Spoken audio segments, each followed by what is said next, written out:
Perilaku cinta itu ada 3. Yang ideal dalam filsafat Jawa ya, yang pertama ngayomi, yang kedua ngayemi, dan yang ketiga nguwongke.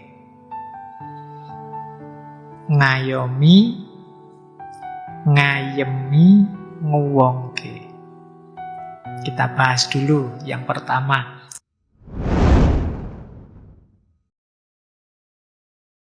Bismillah, mari kita lanjutkan lagi ya pelajaran kita tentang filsafat Jawa. Malam hari ini kita akan belajar tentang filsafat cinta yang khas Jawa. Berangkat dari satu pitutur yang terkenal sekali, yaitu tresno kuwi jalaran saka kulino. Mungkin sudah sering ya kita dengar pitutur ini, kita dengar kalimat ini, bahwa tresno itu disebabkan oleh kulino, bahwa cinta itu lahir karena terbiasa. Kalau makna harafiahnya itu, tresno itu cinta, jalaran itu disebabkan, saka kulino dari terbiasa. Ini nanti kita lihat ya maknanya apa. Ini mungkin agak nabrak pandangan kita bahwa cinta itu dari pandangan pertama. Kalau pandangan pertama kan berarti tidak ada kulinonya. Pokoknya nontonnya kok ketok lumayan terus jatuh cinta, kan gitu menurutmu. Jangan-jangan kamu salah paham. Itu bukan cinta. Karena kalau pakai filosofi ini, cinta itu akan lahir karena terbiasa. Kita lihat ya nanti maknanya apa. Tapi sebelum itu saya ingin mengawali dulu dari beberapa konsep dalam budaya Jawa tentang yang dimaksud dengan cinta. Selain tresno, ada yang namanya tresno di sini. Ada asih, ada welas. Ini menarik ya, kalau di Jawa tresno itu namanya laki-laki. Kalau asih dan welas itu nama untuk perempuan.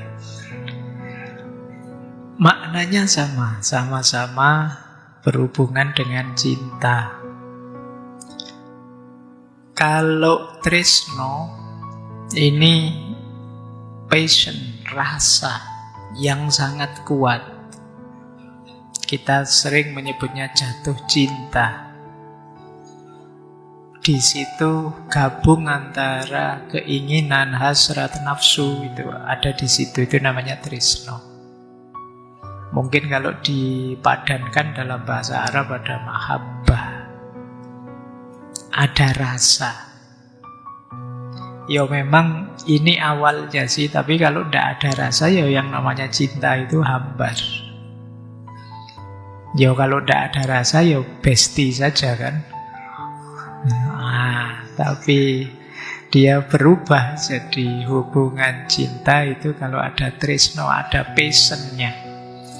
Makanya dulu di sesi filsafat cinta kita akan menjelaskan cinta itu unsurnya 3. Yang pertama passion, yang kedua intimasi, dan yang ketiga komitmen. Passion itu rasa tadi. Kalau intimasi itu kedekatan, nyambung, cocok. Dan yang ketiga komitmen. Komitmen itu kita berjanji memberikan yang terbaik pada dia. Kita berjanji melakukan yang baik padanya. Itu namanya komitmen. Tidak menyakitinya dan seterusnya. Tapi kalau hanya passion saja, tidak ada komitmennya, tidak ada intimasinya, itu kalau bahasa Inggris namanya infatuation, hanya ketergodaan sesaat. Jadi hanya jatuh cinta yang sekilas. Kayak kalian mungkin tiba-tiba senang sekali dengan temanmu, ada rasa, tapi diajak komitmen tidak mau. Terus meskipun menurut saya hidup saya dengan dia tidak nyambung, kok saya tidak terlalu cocok, saya levelnya tidak di level dia, kalau bahasa agama tidak sekufu dengannya misalnya. Tapi rasa itu ada. Ini hanya passion saja, disebutnya nafsu. Ada sih yang jenis komitmen saja. Komitmen itu rasa itu tidak ada.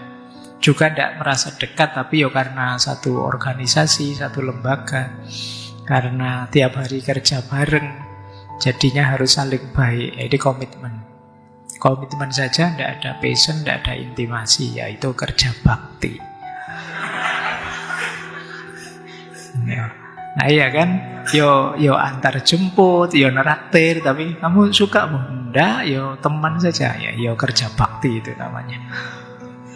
Baik, oke ya bolehlah kembali ke belakang ketika kita banyak menjelaskan sesi-sesi tentang cinta.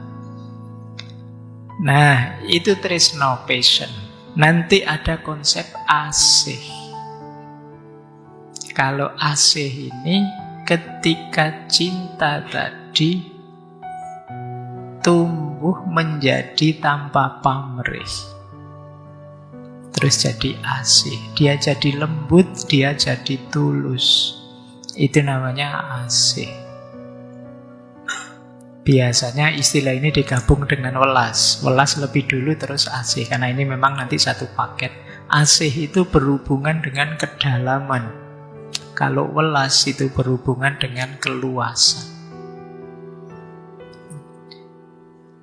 Mungkin dekat dengan Rahman Rahim. Rahman itu welas, Rahim itu asih.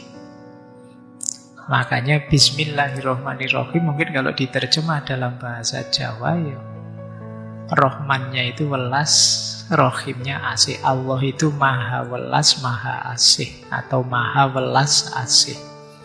Jadi asih itu ketika cinta semakin dalam, semakin tulus. Kalau tresno tadi digambarkan cinta yang untuk pasangan. Orang yang kalian cintai, pacar, istri, suami. Kalau asih ini gambarannya meskipun bisa saja nanti cinta kita pada pasangan berkembang jadi asih. Idealnya malah begitu. Jadi dalam terus jadi tulus. Kalau tresno tadi saya padankan dengan mahabbah, kalau asih ini saya padankan dengan mawaddah. Cinta yang dalam, yang rohim tadi. Nah, berbeda dengan welas. Kalau welas itu cinta yang lebih universal, lebih luas, untuk siapa saja. Jadi kalau tadi contohnya orang tua pada anaknya itu asih. Kalian pada sahabatmu tertentu itu asih. Tapi welas itu terhadap alam pun ada cinta. Ini namanya welas. Menolong orang yang tidak dikenal itu welas. Cinta pada alam itu welas. Sifatnya universal untuk semua makhluk. Jadi ketika kita asih, diri kita ini jadi seorang pecinta. Dan pecinta yang sejati tidak hanya mencintai pasangannya, anaknya, tapi mencintai siapa saja. Jadi ada tresno, ada asih, ada welas. Kalau tresno tadi mahabbah, asih itu saya padankan mawaddah, kalau welas itu rahmah. Jadi tresno, asih, dan welas, mahabbah, mawaddah, dan rahmah. Ini kan doa yang sering dibacakan kalau ada orang menikah. Meskipun ketika orang menikah itu mendoakannya semoga sakinah, mawaddah, warohmah. Sakinah itu ya buahnya welas asih. Kalau kita welas, kita asih, itu hidup pasti dalam ketenangan, kenyamanan. Kenapa mahabbah tidak disebut? Wong kalian sudah sampai nikah, ya mestinya sudah ada rasa, sudah passion. Tragis sekali kalau menikah tapi tidak ada rasanya. Kasihan kamu ya. Jadi ya kalau kamu merasa begitu, ya doanya dilengkapi, semoga dapat mahabbah, dapat mawaddah, dapat rahmah, dapat sakinah, empat-empatnya. Biasanya orang itu ya mau menikah itu ada rasa. Ya kayak tadi loh, passion, intimasi, komitmen. Oke, ya intimasi itu kecocokan, rasa dekat. Ada orang itu yang tidak intim sih, tapi tidak dekat, tidak nyambung, tapi terus menikah. Ya tetap nanti mesti ada rasa dan ada komitmen karena pernikahannya, rasa karena hidup bersama. Jadi ya karena hidup bersama, lama-lama ya muncul rasa itu tadi kalau versi Jawa, kulino. Makanya tidak usah heran, Pak, teman saya itu loh dijodohkan, tapi kok bisa ya anaknya banyak misalnya.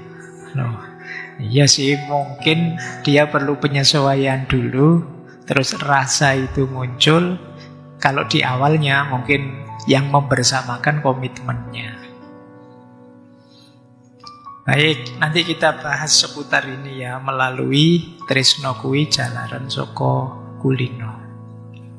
Kita masuk lagi ke beberapa aspek konsep cinta dalam budaya Jawa, dalam filsafat Jawa.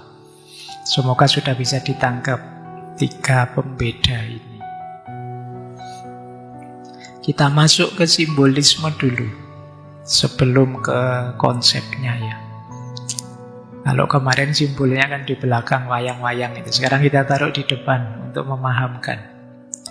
Orang Jawa punya simbol untuk cinta yang sejati, itu diibaratkan seperti Mimi lan Mintuno.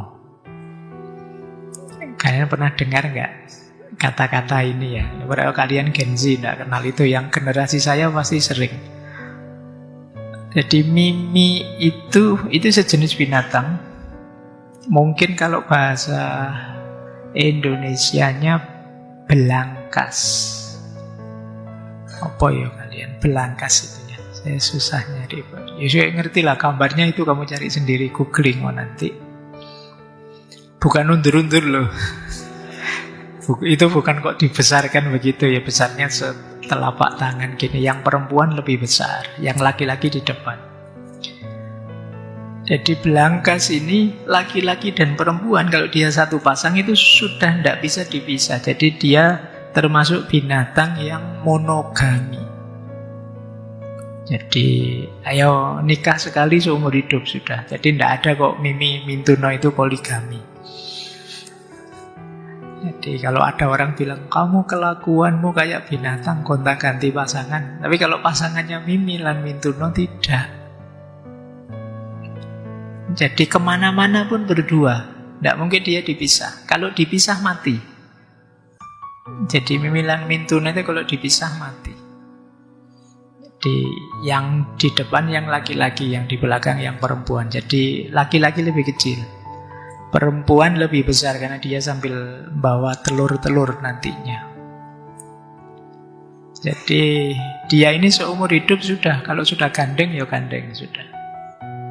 Kadang-kadang kalau sudah mati sama orang Jawa dijadikan hiasan dinding.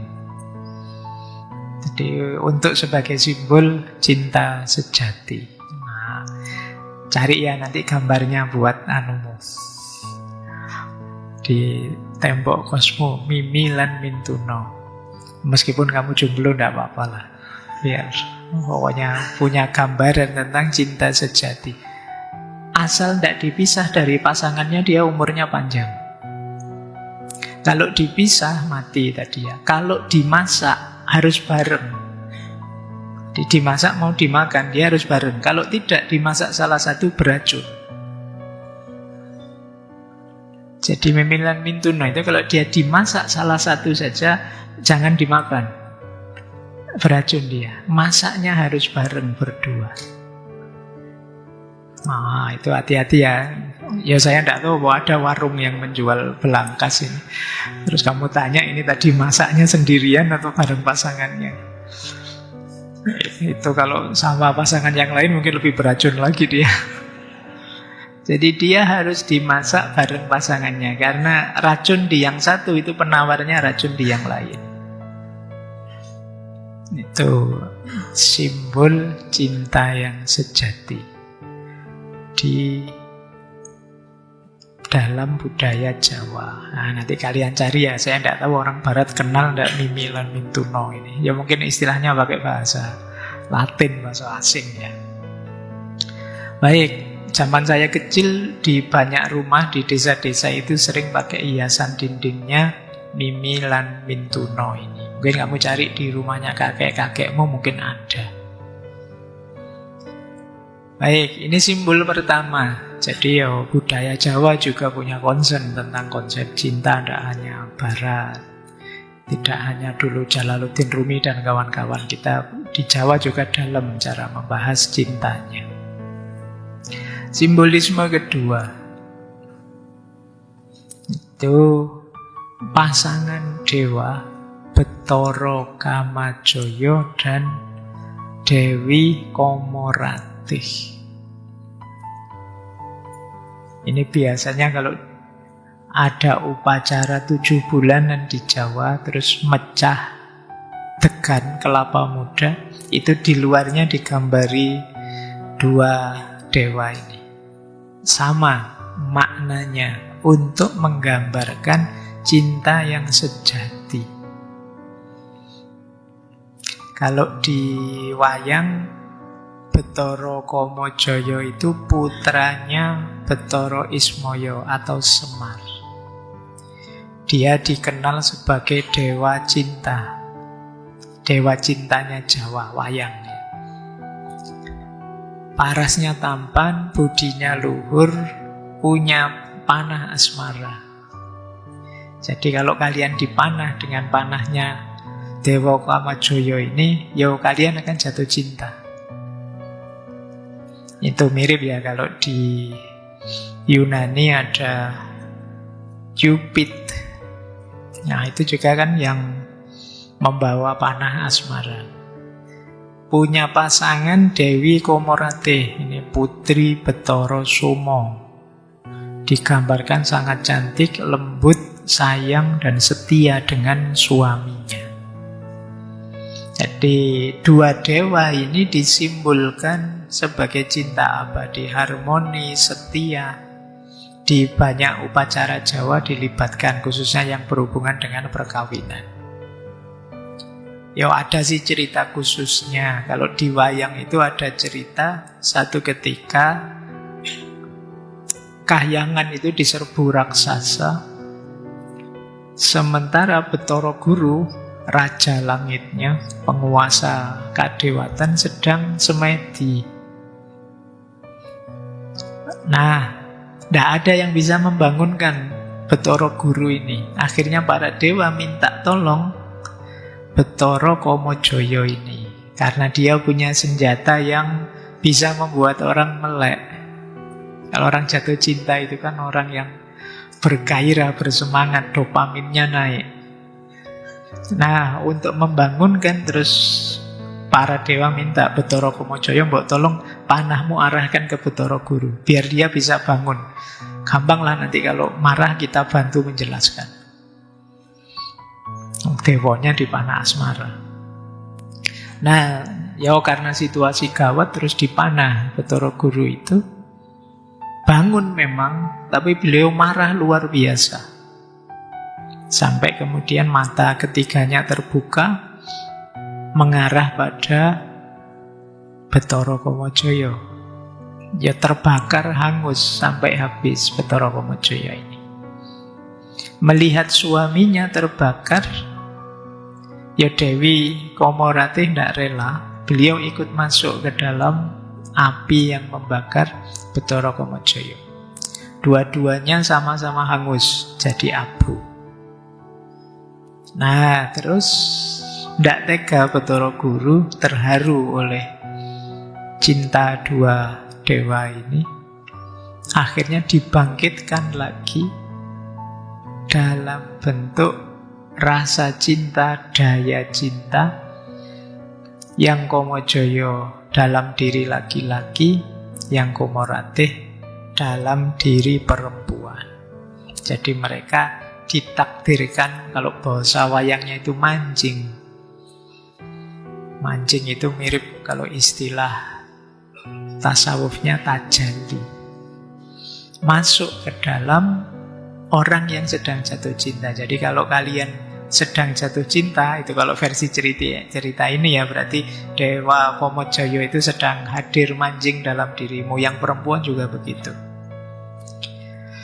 Ya, saya tidak tahu kalau pas kalian bertepuk sebelah tangan itu mungkin hanya Dewa Kamajaya saja yang turun, Komaratinya tidak. Mungkin Dewa Komaratinya lihat, alah mancingnya kok yang kayak gitu, tidak seneng saya. Baik, tapi ini simbol cinta yang abadi ya. Jadi rasa cinta yang dalam.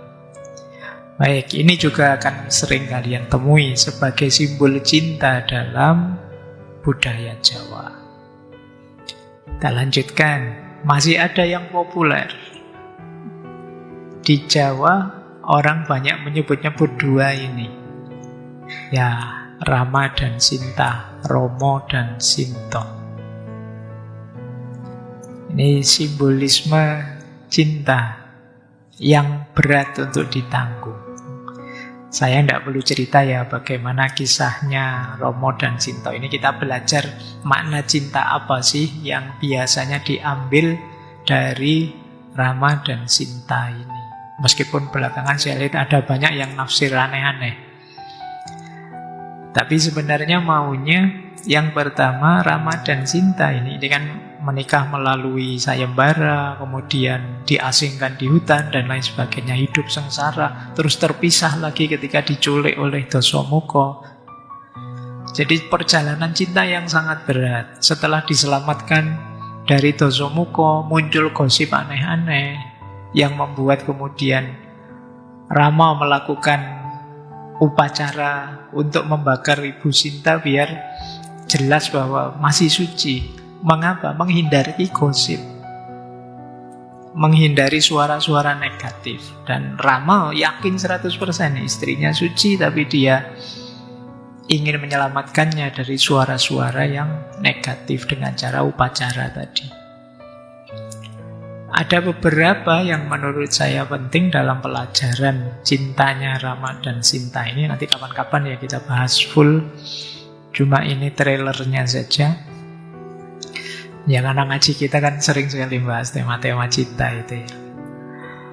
Jadi pelajaran pertama apa? Cinta itu tidak sekedar rasa. Jadi tidak sekedar kebucinanmu, tapi kesanggupanmu untuk menanggung narasinya, ceritanya, lika-likunya, dinamikanya.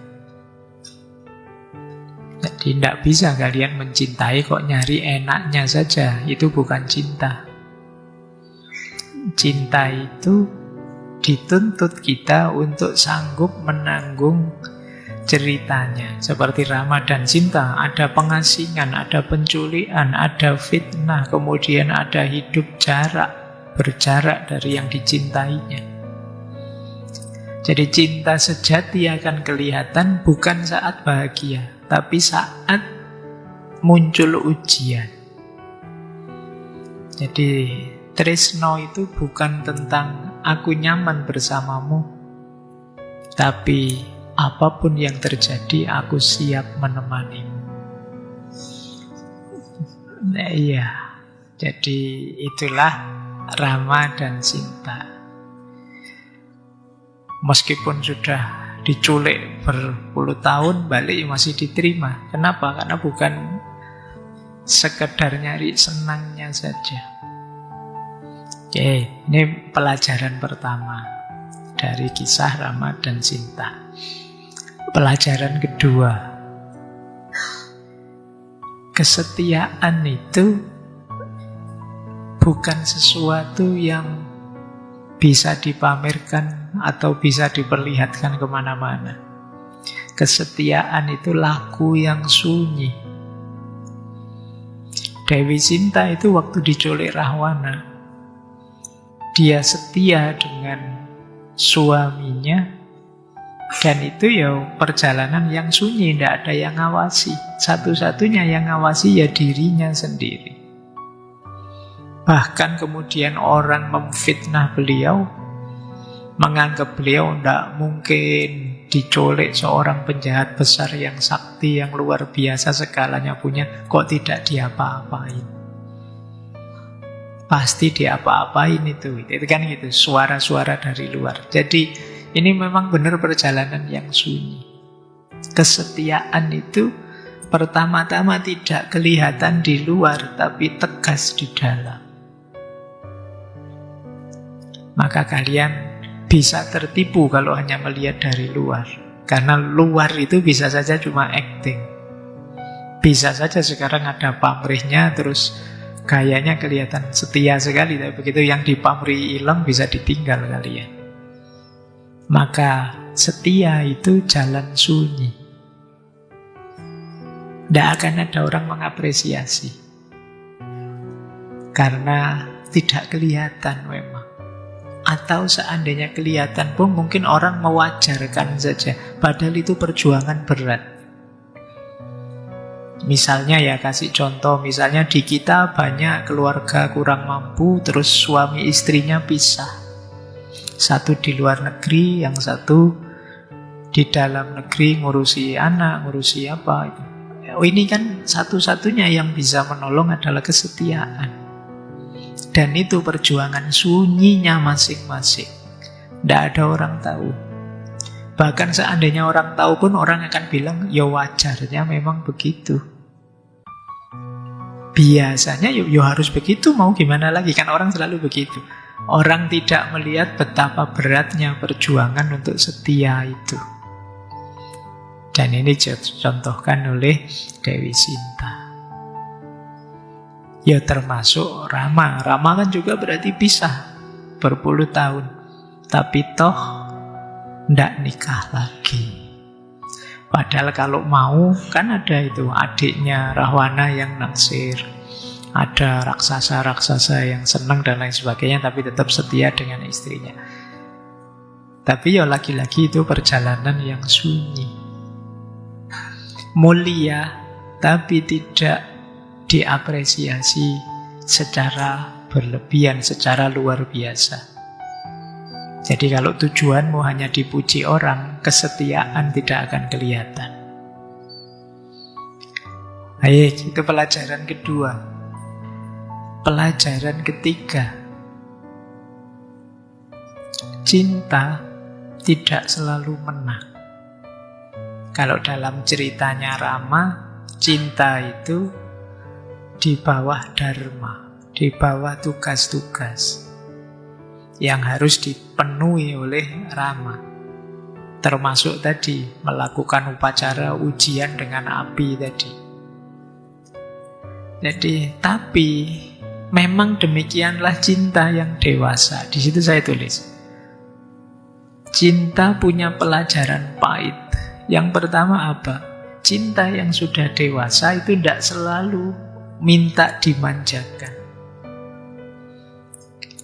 Setiap orang punya tanggung jawab sosial, tanggung jawab mungkin budaya, punya tanggung jawab etik, punya tanggung jawab religius.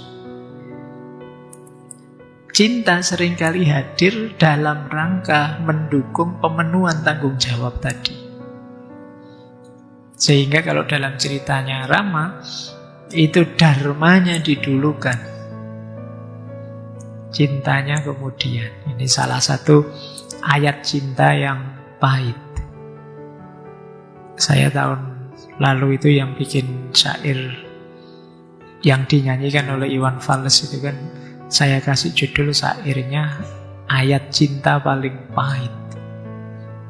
Ayat cinta paling pahit itu ketika cinta sadar bahwa dia tidak bisa selalu senang-senang, terlalu dimanja, memanjakan atau minta dimanjakan.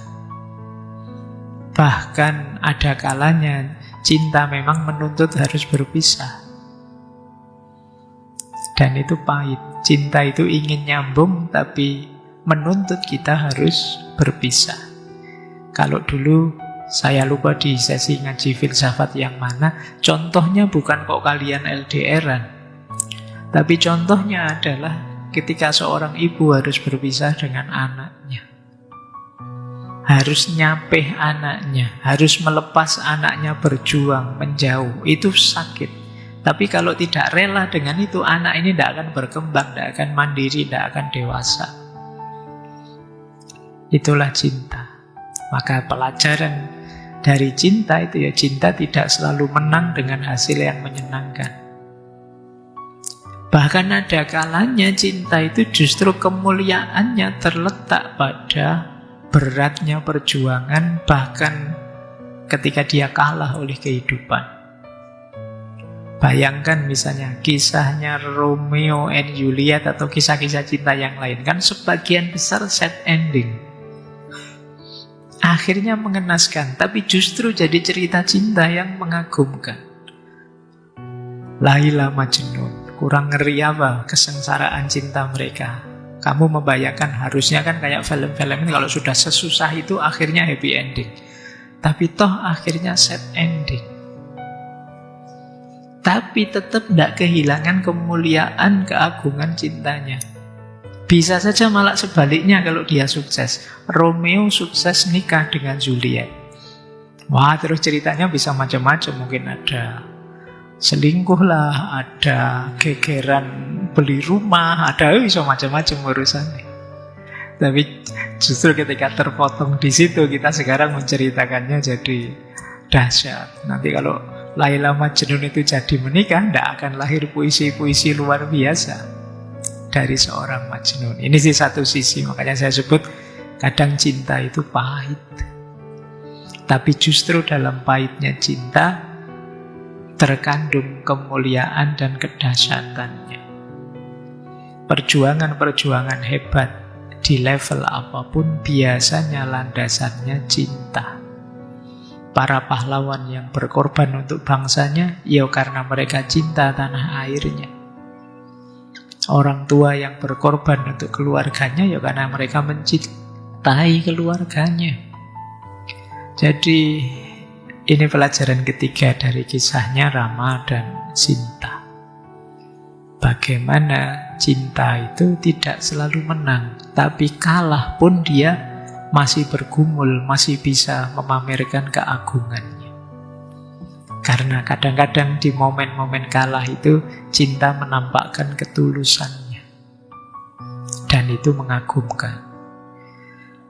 Baik, ini simbolisme ya dari Rama dan Sinta yang sering dipakai di Jawa sebagai simbol pasangan ideal. Sama seperti Betara Kamajaya dan Dewi Kumarawati tadi, sama seperti Mimi lan Mintuna. Ya, ini ilustrasi saja biar teman-teman paham gaya orang Jawa memahami cinta. Oke, kita lanjutkan ke materi pokok kita. Itu tadi pengantar ya. Pengantarnya setengah jam. Nanti materinya padahal panjang malam hari ini. Yuk, bismillah kita mulai. Tresno kuwi jalaran saka kulino. Tadi terjemahannya, cinta itu lahir disebabkan oleh terbiasa. Jadi orang Jawa menganggap lebih melihat cinta itu proses, tidak sekedar ledakan emosi. Jadi cinta itu bukan perasaan yang spontan.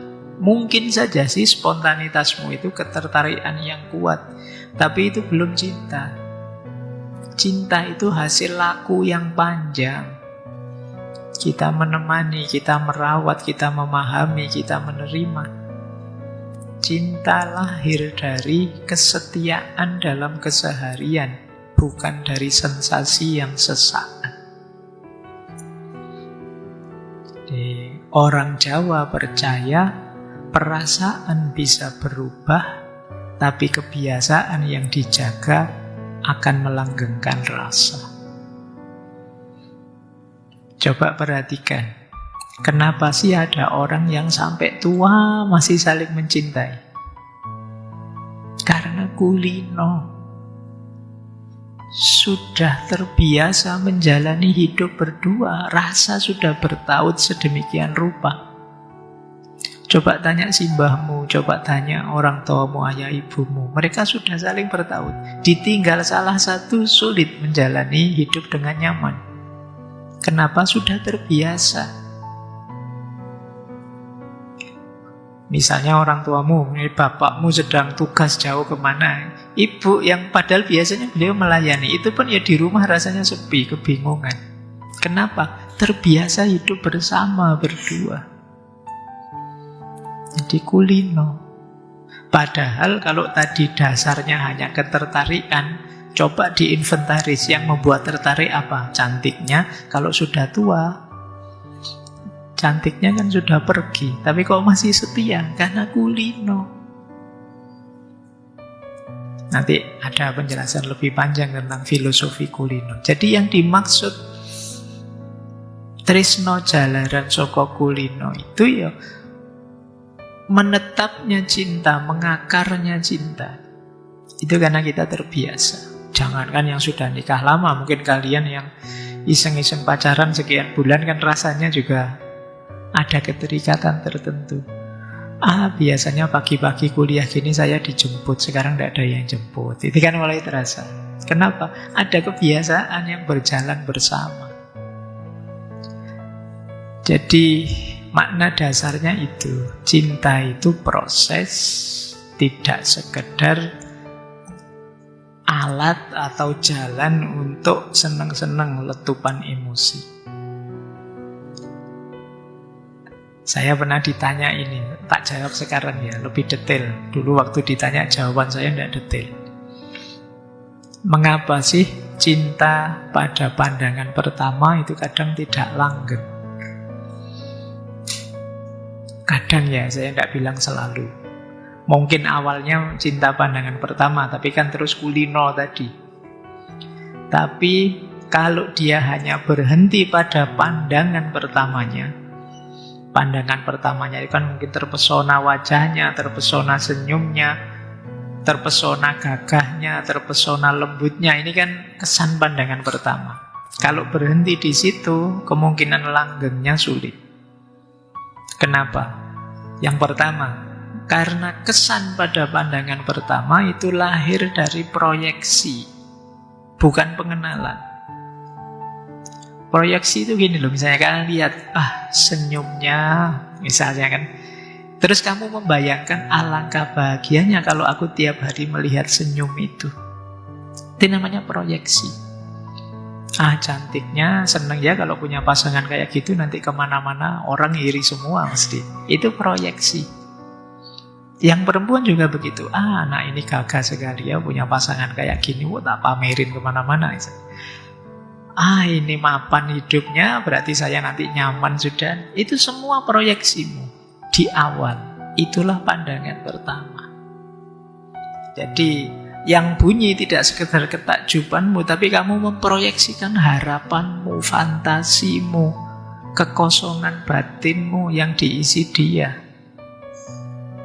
Itu kalau kamu berhenti di situ saja, tidak ada proses pengkulinaan, pembiasaan selanjutnya, mungkin kamu akan kaget, kecewa, dan mundur. Saya membayangkan punya pasangan secantik ini, hidup nyaman, tentram, seneng-seneng, sekarang kok jatuhnya malah susah ya. Di mana-mana digodai orang, di mana-mana orang tatapannya berbunyi, kok mau ya perempuannya, itu mungkin gitu ya. Jadi kamu terus merasa tidak nyaman. Proyeksimu berubah, hancur, tidak terwujud. Itu yang membuat kemudian kelanggengannya jadi terputus. Alasan kedua, pandangan pertama itu banyak digerakkan oleh emosi. Kayak kita waktu marah, waktu kecewa, itu kan yang menggerakkan emosi.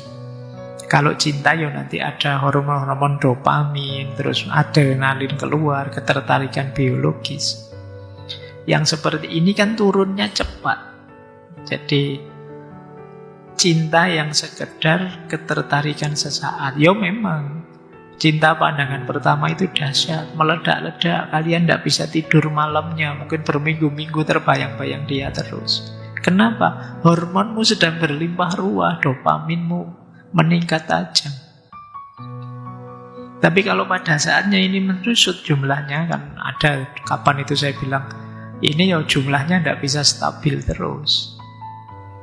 Tambah panjang ya tambah rasanya tidak seheboh awalnya.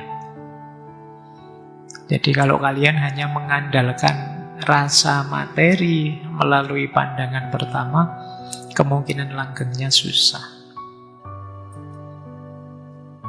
Mungkin nikah terus tahun pertama, tahun kedua rasanya tidak cocok, terus ada yang pisah, ada yang cerai dan lain sebagainya. Kenapa? Itu mungkin karena dasarnya hanya impresi awal, pandangan pertama. Yang ketiga, kenapa yang seperti itu tidak langgeng? Ya karena belum diuji, belum teruji. Iya sih sekarang sedang enak, sedang senang. Besok kalau susah, ayo. Kalau pas konflik, kalau pas kecewa, kalau pas jenuh, kalau hidup ini berubah, apa dia juga mau tetap berkomitmen? Jadi tadi proyeksimu ingin enak, ternyata tidak enak. Ketika tidak enak, apa kamu masih mau melanjutkan? Nah, kalau di Genji itu, kalau versinya Genji biasanya, Genji saya bilang kan dasarnya passion, senang tidak senang. Itu kemungkinan besar kamu milih pisah. Makanya tidak usah heran, kapan itu saya baca ada berita, tingkat perceraian di Indonesia meningkat terus. Dan itu menarik. Kadang-kadang seiring dengan meningkatnya tingkat ekonomi, tambah makmur. Iya, tambah ingin nyari yang lain, nyari proyeksi baru. Berarti ya tidak hanya pandangan pertama, berarti ya ada pandangan kedua, pandangan ketiga. Ingin ganti yang lain. Karena mungkin itu tadi nikahnya nyari enaknya saja. Nah, enak sih, tapi sekarang terus ekonominya naik jadi lebih enak. Akhirnya ya ingin nyari pandangan yang lain. Bosen punya pasangan kayak gini terus misalnya, terus ingin ganti yang lain.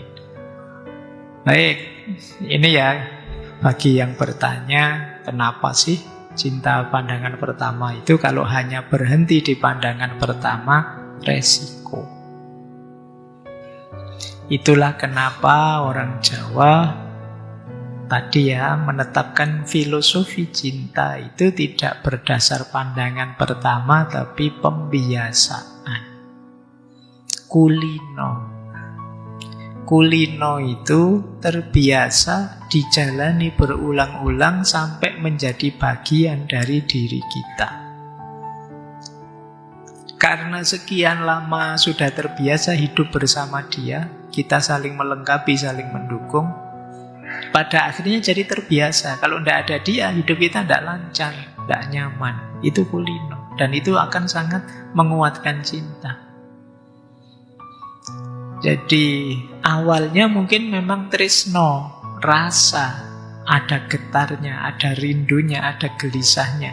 Tapi kalau rasa ini tidak diolah dengan benar, apalagi hanya berhenti di rasa, ya usia percintaannya tidak akan lama. Maka perlu kulino. Kulino itu misalnya gini, di situ saya ilustrasikan ya. Menyapa tiap hari dengan sabar. Kalau pasangannya mengeluh didengarkan. Kalau menasehati tidak menggurui, tidak memaksa. Senantiasa hadir saat dibutuhkan. Kalau kita terus menerus begini, kulino sudah. Itulah kenapa dulu kita belajar filsafat cintanya Plato, pasangan kita itu disebut belahan jiwa. Karena tidak utuh hidup kita, tidak utuh jiwa kita kalau dia tidak ada, tidak hadir. Jadi hidup jadi lebih nyaman, lebih membahagiakan kalau ada pasangannya. Yang kalau dalam bahasa Inggris kan kemudian belahan jiwa ini diserap jadi istilah soulmate. Ya, jadi pasangannya jiwamu. Oke, wah, tapi sekarang banyak yang sudah nawa itu tidak nikah.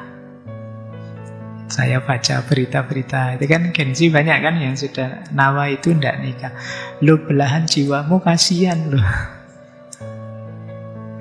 Jangan-jangan belahan jiwamu kesepian. Dia nunggu-nunggu, kamu tidak nabrak-nabrak, tidak datang-datang. Baik. Nah, kulino juga nanti berhubungan dengan rimo. Orang kalau sudah kulino, yang penting dia hadir dalam hidupku. Tidak banyak menuntut macam-macam.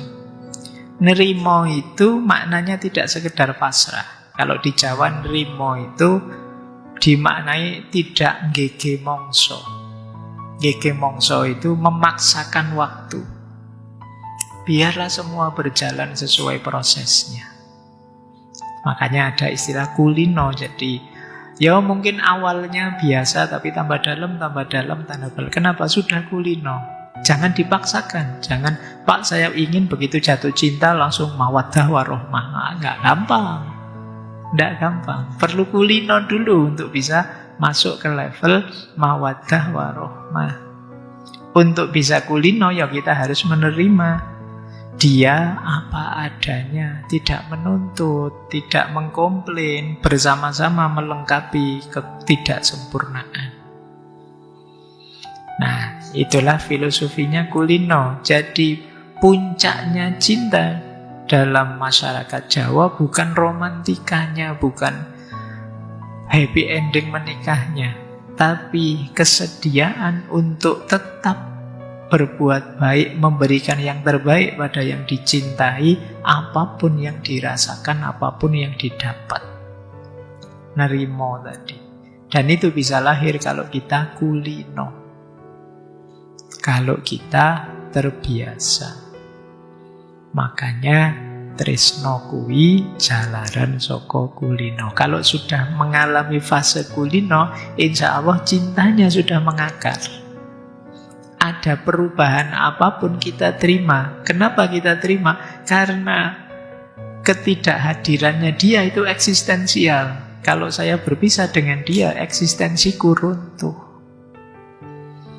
Diriku sebagai manusia tidak lengkap. Nah, baik, jadi kulino yo pembiasaan, kita terbiasa. Maknanya apa? Yo kita melakukan segala yang terbaik pelan-pelan sampai kita terbiasa dengan dia dan merasa tidak bisa lagi berpisah dengannya. Disitulah cinta sudah mengakar. Ya istilah kulino itu nyambung dengan prinsip, ini teman-teman hafal ya, alon-alon waton kelakon. Jadi segala sesuatu ada prosesnya. Ayo dipenuhi pelan-pelan. Jangan gerusa-gerusu. Ambil strategi yang tepat, termasuk untuk cinta. Ini bukan berarti kok ngejak males. Orang Jawa itu nggak cak-cek, mbok yo sat-set itu. Loh kalau kamu sat-set diterima, syukur dong, sat-set ditolak. Nah, strateginya apa? Kulino saja, biasakan melakukan kebaikan-kebaikan padanya loh. Nanti mungkin dia tersentuh, paling tidak mau nolak kamu tidak tego. Sudah tiap hari bantu masa tak tolak itu ya. Makna kasarnya bisa ke situ, tapi maksudnya ya untuk memperoleh hati tidak bisa kita gerusa-gerusu sembrono. Alon-alon. Yang penting terpenuhi. Jadi hati-hati, sabar. Ini kalau disambungkan dengan kulino tadi, kulino itu metodenya, Alon-alon itu ritmenya, tresno itu hasilnya. Kenapa sih Pak harus alon-alon, harus kulino? Ya, karena segala sesuatu yang dipercepat itu tidak alami, tidak natural, mudah runtuh. Sekedar bikin kopi misalnya, dipercepat saja, tidak usah diaduk, tidak enak. Jadi harus pelan-pelan mengaduknya sesuai ukurannya. Coba ya, sudah di apa belum kopinya? Alhamdulillah, berarti sudah alon-alon. Sehingga melahirkan rasa. Kalau pakai istilah nilai, tergesa-gesa itu dari nafsu melahirkan nafsu. Kalau pelan-pelan, dari kehati-hatian melahirkan kedewasaan. Ini coba ya teman-teman yang tertarik, galilah prinsip alon-alon waton kelakon ini sebagai alternatif menjawab era masa kini yang dikenal dengan serba cepat, instant mentality, dan lain sebagainya. Ya karena kita ada keterbatasan waktu, jadi tidak bisa panjang bicara ini. Tapi silahkan kalian gali, siapa tahu nyambung. Bisa kita jadikan senjata. Semoga nanti kita lama-lama sadar, ternyata problem-problem besar peradaban itu, keyword-keywordnya, rumus dan rutenya sudah ditawarkan sebelumnya oleh para nenek moyang kita. Jadi alon-alon waton kelakon berarti juga tidak memaksa perasaan dan tidak menuntut hasil instan.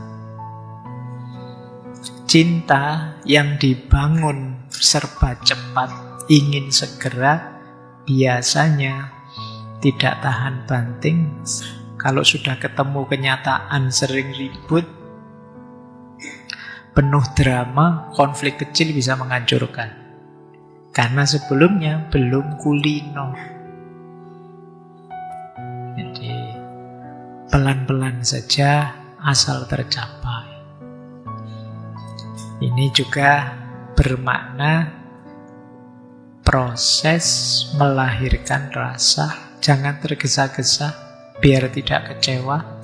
Pelan-pelan saja. Yang jelas dengan itu kita bisa tambah dewasa dalam rasa. Kita lanjutkan. Tadi kulino saya sebut metodenya. Metodenya cinta yang seperti apa sih? Cinta yang menjadi laku. Saya sering ngutip kalimat yang bunyinya dari serat Jawa itu kan, ngelmu kuwi kelakone kanthi laku. Ternyata tresno juga sejenis laku. Mencintai itu bagian dari laku. Apa sih laku itu? Laku itu jalan hidup, disiplin batin, tindakan sadar yang kita lakukan terus-menerus. Itulah laku. Makanya kalau kalian poso terus, yo anak ini, ngelakoni, sedang laku. Wiritan terus ya anak ini, dia sedang laku. Loh, puasa terus, wiritan terus, itu kan sebenarnya dia sedang milih jalan hidup, disiplin hidup, sekaligus melakukan tindakan yang dia anggap baik berulang-ulang demi tujuan yang besar. Itulah laku. Nah, cinta tadi kenapa harus dikulinokan? Ya biar melahirkan rasa. Cara mengkulinokannya seperti apa? Kita memposisikan cinta sebagai laku. Seperti ada orang bercita-cita jadi orang besar, terus dia puasa terus. Puasanya ini laku. Nah kalian, perjuanganmu dalam cinta adalah juga perjuangan yang setara dengan laku, ngelakoni. Tapi bukan laku yang aneh-aneh ya. Bukan laku pengasihan, laku. Ini kayak gitu, jimat. Biar ini kalau dibaca 40 kali setiap malam selama 40 hari, terus kamu sebut namanya, wah, jangan tanya, ya besok mesti nyari-nyari kamu. Gitu kan. Utangmu belum dibayar. Baik, jadi apa sih lakunya cinta itu? Yang pertama, ini contoh ya, sejenis ini loh yang dibiasakan biar melahirkan rasa. Laku misalnya menjaga lisan dari kata-kata yang menyakiti. Tetap bertanggung jawab meskipun sedang kecewa, sedang disakiti hatinya. Tetap setia meskipun tidak ada yang mengawasi.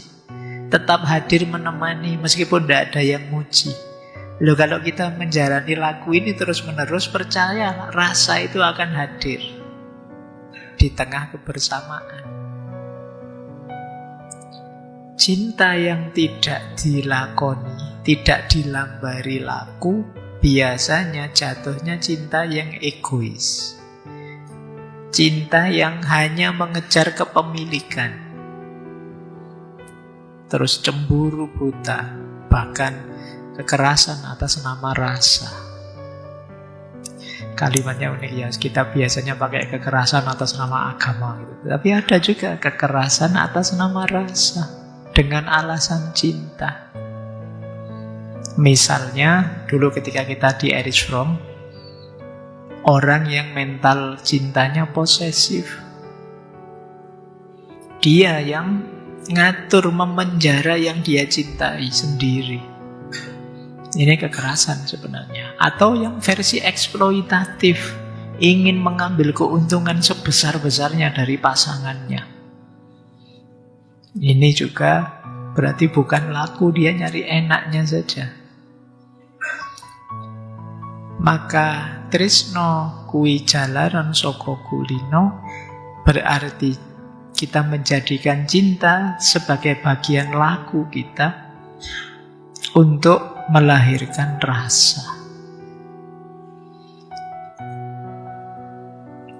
Cinta yang laku, cinta yang dilakoni akan melahirkan kesabaran, keteduhan, keselamatan bagi yang dicintai.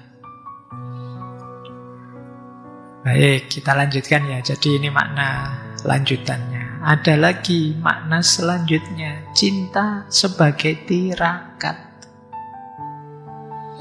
Tirakat itu salah satu bentuk laku sebenarnya, tapi konotasinya ke arah siap berkorban untuk yang dicintai. Kita membiasakan diri mental sebagai siap berkorban untuk yang dicintai akan membuat rasa kita semakin dalam, rasa pasangan kita juga semakin dalam. Ya, tirakat itu laku prihatin, mengurangi kesenangan diri, menata hati, dan lain sebagainya. Bentuk tirakatnya cinta, ini tirakat ini mungkin serapan dari bahasa Arab ya. Tirkah, meninggalkan. Taroktu fikum, aku meninggalkan di antara kalian. Nah, jadi di Jawa diserap jadi tirakat. Ada istilah lain selain tirakat, yaitu ngurang-ngurangi. Ngurang-ngurangi itu, yo makan sih makan, tapi dikurang-kurangi.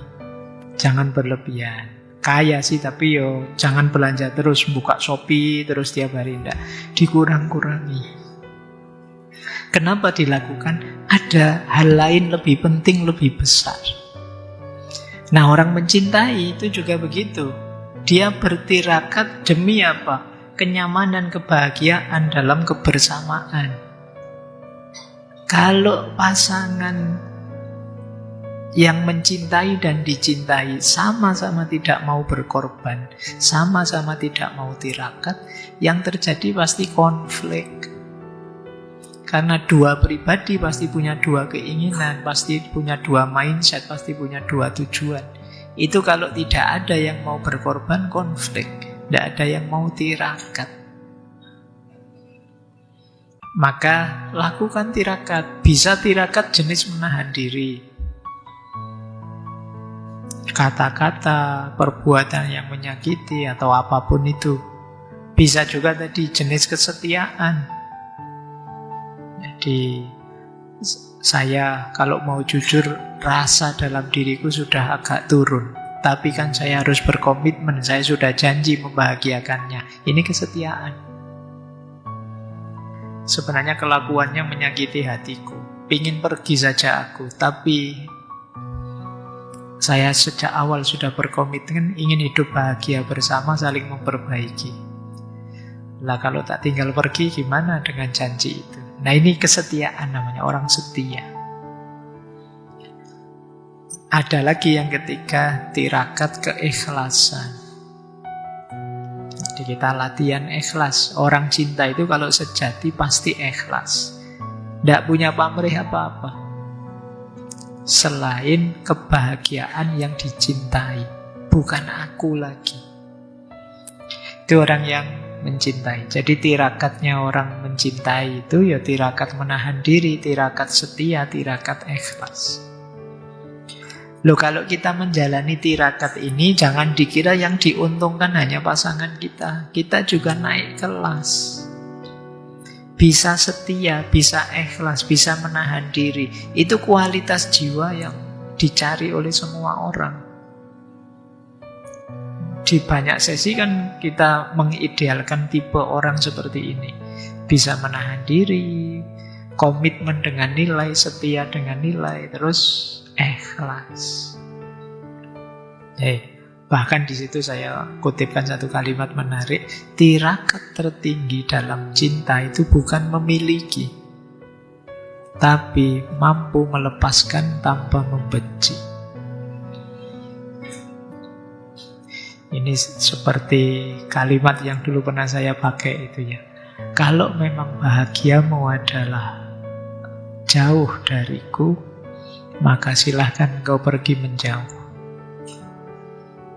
Kalau memang bahagiamu adalah engkau tidak mendengar kabar apapun tentang diriku, maka aku padamkan diriku dari semua berita. Dan lain sebagainya. Ini sebenarnya syair dari lagu tadi loh. Ayat cinta paling pahit, karena yang aku inginkan hanya bahagiamu. Oke, cuma ini jangan dipakai alasan untuk ngajak pisah ya. Itu beda cerita kalau itu. Karena kamu kan pinter pakai modus macam-macam, padune sudah ada yang lain. Terus alasannya, aku ingin kau bahagia saja, makanya kelihatannya aku nanti akan menyusahkanmu, kita pisah saja. Tapi ya modus, karena kamu setelah itu ya dapat pasangan lagi. Baik, tadi cinta sebagai tirakat. Saya contohnya banyak tentang pasangan romantik ya. Sebenarnya ini nanti bisa diperdalam ke cinta ilahiyah juga, cinta alam dan cinta sesama. Nanti sedikit dibahas di belakang. Oke, saya lanjutkan. Melanjutkan tresno jalaran saka kulino. Tresno jalaran saka kulino itu adalah kritik tegas pada jenis cinta yang namanya instant love. Jadi cinta yang mendadak. Tadi kita pakai istilah cinta pandangan pertama. Apa cirinya instant love? Adalah fragile fast relationship. Hubungan yang cepat sekali terbangun tapi rapuh. Masih belum ada unsur kulinonya. Cirinya 3 jenis hubungan fragile fast relationship ini. Yang pertama, kita cepat merasa dekat, cepat klik. Ini yang pertama ini. Jadi baru kenal sehari terus sudah aku berjanji sehidup semati denganmu. Baru ngerti itu saja. Belum ngerti apa-apa yang lain sudah merasa klik saja. Terus alasannya, padahal itu nafsu, tapi alasannya, nggak tahu ya, aku kok cocok saja sih kalau dekat denganmu. Rasanya kok, itu kan nafsumu aja buat tutup-tutupi. Jadi gombalmu lah biasa yang kamu pakai itu kan begitu. Rasanya kok nyaman ya deket denganmu, rasanya kok padahal itu ya tadi infatuation, ketergodaan sesaat. Jadi ciri pertamanya kok tiba-tiba klik. Ya mungkin saja sih memang klik, tapi kan kita belum tahu apa-apa tentang dia. Yang kamu klik itu kan sebenarnya tadi loh, proyeksimu, bayanganmu, gambaran. Bukan tidak boleh, tapi kalau sudah merasa klik ya perdalam deh, coba dicek lagi, dibiasakan lagi, dikulinokan lagi. Ciri kedua, instant love yang hubungan cepat tapi rapuh ini biasanya fasenya melompat. Dari kenal terus langsung cinta atau langsung berharap. Ini terlalu cepat. Baru salaman, kamu anak mana? Ya semoga ya nanti jadi ibunya anak-anakku. Misalnya. Ya kok ujuk-ujuk sampai sana itu gimana? Itu pikiranmu loh ya yang kadang bilang begitu. Dan saya cuma menyuarakan saja.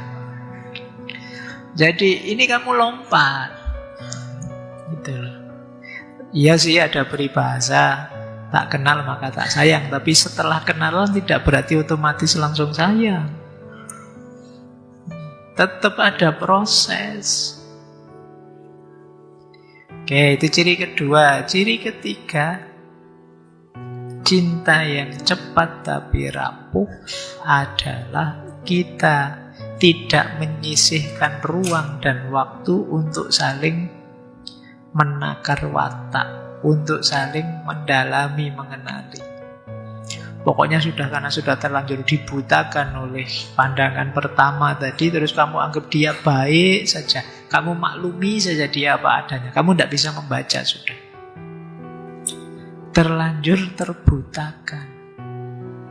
Ini jenis instant love yang pertama. Ya masalahnya apa sih Pak kalau seperti ini? Kan enak Pak, cepet. Iya, tapi masalahnya adalah kamu belum paham tentang dia. Dasarnya hanya perasaan sesaat. Tidak menjamin kalau kamu nanti tahu kenyataan dirinya, rasa itu masih kuat bertahan. Biasanya terus runtuh. Maka tresno jalaran saka kulino. Cinta itu bukan loncatan tapi penapaan. Penapaan itu setahap-setahap saling mengenali, bukan langsung meloncat. Tresno jalaran saka kulino juga watak kita akan kelihatan seiring berjalannya waktu. Kalau hanya satu momen sulit, maka ayo dibiasakan sehingga akan kelihatan aslinya. Ini kadang-kadang kan kita merasa ketipu. Terus kalau sedang rame terus bilangnya begini, biyen ketok opo, saiki ketok opo. Itu biasanya gitu. Dulu lihat apa, sekarang lihat apa.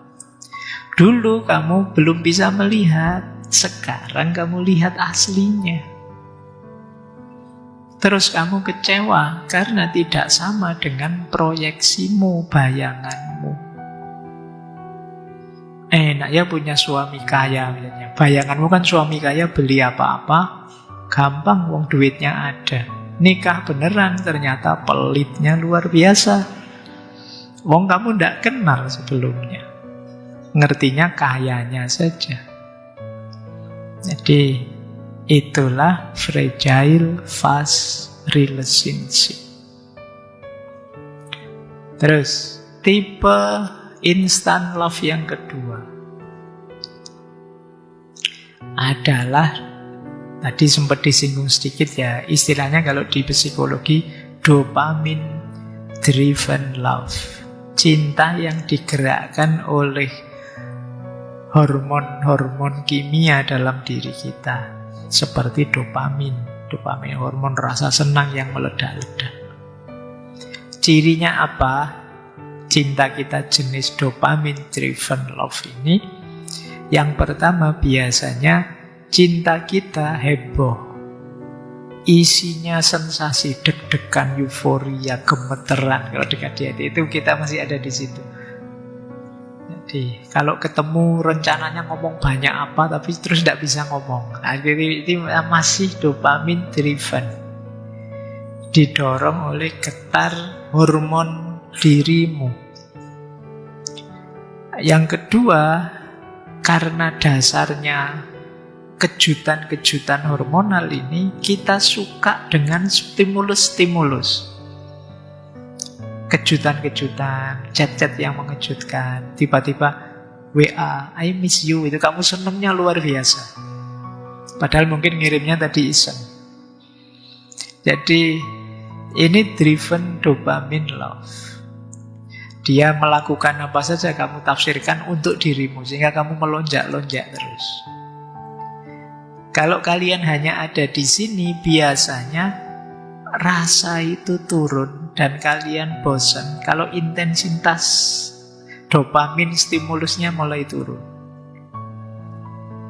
Jadi rasanya sudah biasa. Alah, chatting itu lagi, mesti miss you lagi, bosan. Nah, sudah begitu. Padahal sebelumnya kalian begitu excitednya dikirimi WA, tapi sekarang lama-lama bosan. Kenapa? Yuk, hormonnya sudah mulai menipis. Dopaminnya sudah mulai berkurang. Jadi kalau kamu kok tidak seperti dulu, dopamin saya sudah mulai habis. Kalau ingin melonjak-lonjak lagi, nyari yang lain itu biasanya naik lagi, melonjak lagi. Jadi kalau hanya mengandalkan dopamin, pasti tidak langgeng. Itu instant love. Jadi masalahnya apa model ini? Sebenarnya yang kita cintai bukan orangnya, kita lebih suka sensasinya. Asik loh kalau sama dia, ceria dunia ini rasanya kalau sama dia. Jadi dia mencintai efeknya, bukan orangnya. Wah, kalau sama dia ketawa-ketawa terus. Oh, nanti begitu ya subscribe channel stand up, channel lucu-lucu, kamu jadi tidak terlalu lucu lagi. Hilang rasanya. Kalau basisnya hanya dopamin. Nah, karena itu Tresno Jalaran Soko Kulino melihat cinta itu tidak di euforianya, tapi kestabilan, ketangguhan, ketenanganmu di situasi apapun untuk selalu bersama. Yang kedua, kebiasaan bareng-bareng yang menumbuhkan kebersamaan. Ya, kalau menurut Tresno Jalaran Soko Kulino, kulino itu melatih kita agar tetap setia tanpa dirangsang, diberi stimulus. Jadi itu melalui kulino. Yang terjadi justru sebaliknya. Kalau sudah kulino, kita tidak perlu dirangsang untuk baik pada pasangan kita, otomatis kita ingin memberikan yang terbaik. Karena kalau ada yang tidak baik, kita tidak nyaman dengan itu. Sama kalau kita sudah terbiasa, ini kan sering saya ilustrasikan. Kalau kita terbiasa sholat tahajud itu tidak nyaman. Nah, kalau kita terbiasa berbuat baik pada pasangan kita, kalau kita berbuat tidak baik, tidak nyaman. Jadi berbuat baik itu tidak ada dorongan apa-apa. Diri kita sendiri inginnya begitu. Oke, baik. Jadi ini yang disebut dopamine driven love. Nanti ada lagi jenis instant love yang ketiga, addictive but insecure relationship. Membuat kita kecanduan sih, tapi tidak aman untuk diri kita. Kita sudah cinta sedalam itu, tapi ternyata membahayakan kita. Contohnya apa? Misalnya kita terlanjur cinta, tapi kelakuannya berubah. Tiap hari menyakiti kita. Sudah, kita terlanjur melekat, dipisah sulit. Itu cirinya, addictive but insecure. Tiap hari yang ada mungkin kita cemas terus, cemburu, takut ditinggal, Takut dia tertarik dengan yang lain terus. Jadi kita justru jadi tidak nyaman. Harusnya cinta itu menenteramkan, membuat kita bahagia, tapi ternyata tidak. Kamu tinggal ngaji filsafat 2 jam, kamu khawatir. Jangan-jangan di luar digoda orang lain. Jangan-jangan ada yang ngapeli saya pas di masjid. Jangan-jangan kamu khawatir terus, insecure terus. Kamu misalnya, wah rambut saya kok ada putihnya. Jangan-jangan gara-gara ini dia nanti tidak suka padaku. Oh nilaiku kok ada C-nya. Nanti kalau dia tahu, kamu khawatir terus. Itu addictive but insecure. Wah dia kok masuk kelas sana, ada yang lebih cakep di kelas itu. Wah jangan-jangan kalah gitu. Kamu khawatir terus, tidak nyaman. Itu addictive but insecure. Ini jenis instant love. Maka solusinya sama, ayo dikulinokan. Ayo kita percaya, kita setia pada pasangan kita tanpa harus kemudian merasa cemas. Kita latihkan untuk percaya. Kita kulinokan percaya. Itu lebih menenteramkan. Makanya jalan kulino itu penting. Saya sudah tahu kok biasanya dia. Saya percaya kok padanya. Besok ya saya percaya. Percaya terus tambah kuat kepercayaan kita. Itu kulino. Ada orang ngomong apa saja kita tidak terpengaruh. Karena sudah kulino. Tahu aslinya. Oke, jadi kadang-kadang ya cinta kita kan ke sini, addictive but insecure. Kita begitu jatuh cintanya, begitu bucinnya sih, tapi terus cemas tiap hari. Lanjut, jadi ini lawannya ya teman-teman. Trisno Jalaran Soko Kulino itu mengkritik instant love. Yang instant love itu addictive but insecure, dopamine driven love, dan fragile fast relationship. Perhatikan ya, nanti jenis relasimu ada di mana. Yuk, sekarang apa yang harus dilakukan, dikulinokan biar cinta semakin mantap? Perilaku cinta itu ada 3 yang ideal dalam filsafat Jawa ya. Yang pertama ngayomi, yang kedua ngayemi, dan yang ketiga nguwongke. Ngayomi, ngayemi, nguwongke. Kita bahas dulu yang pertama, ngayomi. Ngayomi itu cinta yang melindungi. Ada yang pakai istilah protektif tapi tidak posesif. Tentu saja karena aku cinta, aku ingin engkau terhindar dari bahaya. Aku ingin engkau jauh dari kesulitan hidup. Tapi tidak posesif. Karena kalau posesif ingin mendominasi, kamu harus ikut aku. Hanya aku yang boleh kamu turuti dan lain sebagainya, itu posesif. Tapi cinta itu ngayomi. Ngayomi itu memberi rasa aman. Cinta tidak membuat kita cemas. Tidak membuat kita takut kehilangan atau takut hukuman. Saya mau melakukan ini, tapi nanti kalau dia tidak setuju terus pergi dariku gimana? Jadi kita masih memberikan rasa takut. Tapi cinta yang ngayomi itu membuat yang dicintai aman. Membuat yang dicintai tidak takut, tidak insecure, tidak overthinking. Nah, ini ngayomi namanya. Cinta yang ngayomi itu tidak mengontrol, tidak memeras emosi, tidak menjadikan aku mencintaimu sebagai alasan untuk mengekang kita. Itu ngayomi. Kalau peribahasa Jawanya, tresno ora dadi pager nanging dadi payung.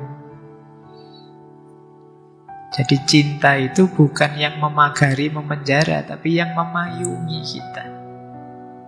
Itu ngayomi. Memayungi itu kan melindungimu biar tidak kepanasan atau kehujanan. Kamu mau jalan kemana, ayo. Tidak apa-apa. Itu namanya ngayomi. Tapi kalau mageri, kamu dikasih pagar, tidak bisa kemana-mana tanpa seizinku. Atau ya kamu di seputar pagar itu aja, jangan kemana-mana. Ini yang posesif. Jadi cinta itu harus ngayomi. Itu perilaku cinta khas Jawa. Ngayomi itu kan sangat sayang dengan kita, tapi membebaskan, tidak mengekang. Itu ngayomi. Yang kedua, ngayemi. Ayem itu tentram. Cinta itu mensejahterakan, menentramkan batin. Cinta itu membuat kita teduh, membuat kita hening. Tidak selalu riuh. Tidak kok terus meledak-ledak terus, tidak. Ayem saja. Tentram saja. Nyaman hidup kita, tidak lelah, tidak penuh drama, tidak tegang terus. Ngayemi itu membuat kita leluasa jadi diri kita. Kan banyak orang karena saking khawatirnya ditinggalkan yang dia cintai, dia mengubah dirinya. Atau pura-pura acting sekiranya yang dicintai tidak pergi. Dan itu pasti melelahkan. Misalnya di depan pasanganmu, kamu tiap hari acting karena kamu tahu pasanganmu sukanya yang begini. Kamu acting begitu terus, padahal itu bukan tipemu. Saya ini agak introvert, Pak, misalnya. Tapi pacar saya maunya ekstrovert terus, maunya hura rame-rame terus. Saya kan harus latihan begitu, Pak. Kalau tidak begitu nanti saya ditinggal. Kita palsu. Memalsu diri itu capek. Kamu kelelahan. Loh, kalau kamu seperti itu, berarti cintamu tidak ngayemi, tidak menenteramkan, tidak mensejahterakan. Kamu tidak jadi dirimu sendiri. Maka cinta yang ngayemi itu, nalika aku karo kowe, aku ora kudu pura-pura.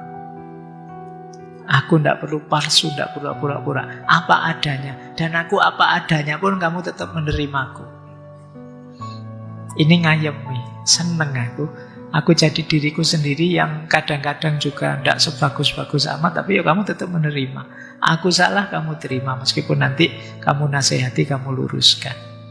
Ini cinta yang ngayemi. Ada lagi yang ketiga, cinta yang nguwongke. Nguwongke itu cinta yang memanusiakan. Orang yang mencintai melihat yang dia cintai sebagai manusia, sebagai wong. Jadi, bukan milik,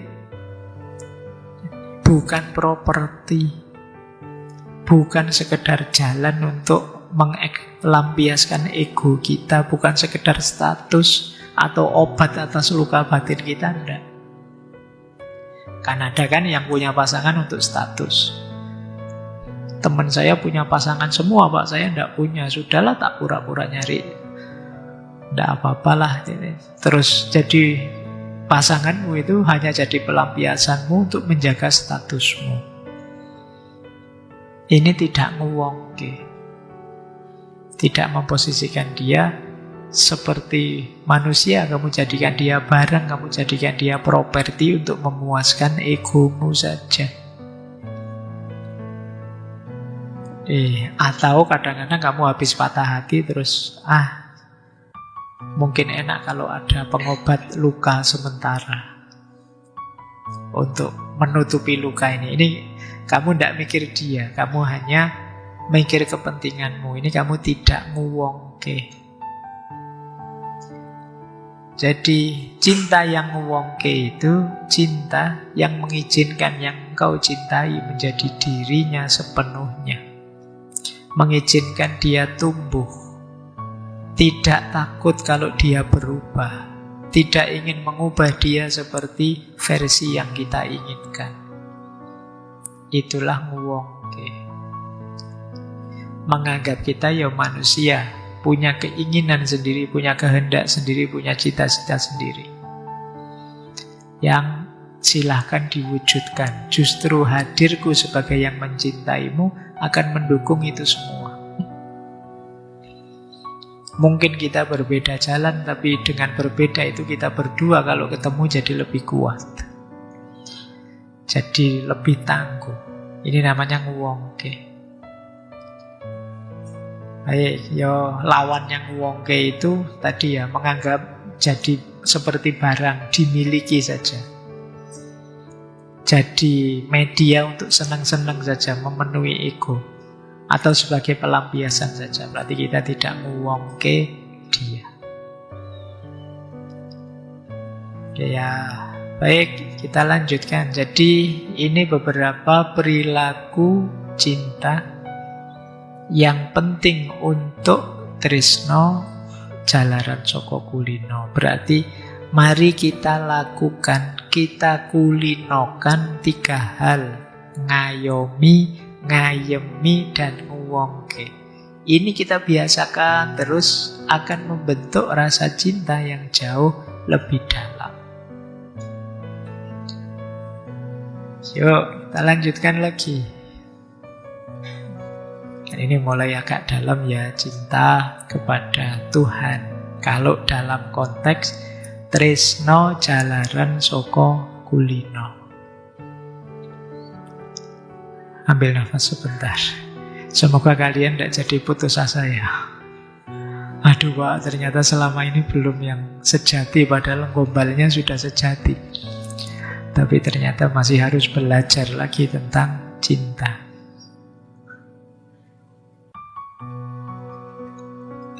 Sekarang konteks Tuhan. Bagaimana sih prinsip tresno jalaran saka kulino ini dalam konteks cinta ilahiyah? Apa yang harus kita lakukan? Jadi dengan pitutur ini berarti apa? Dalam kita berhubungan dengan Tuhan, jangan menunggu rasa. Awalilah dengan ngelakoni, dengan ngulinakno. Nanti rasa itu muncul. Disuruh sholat misalnya, nunggu mantep Pak, nunggu dalam dulu Pak, nunggu.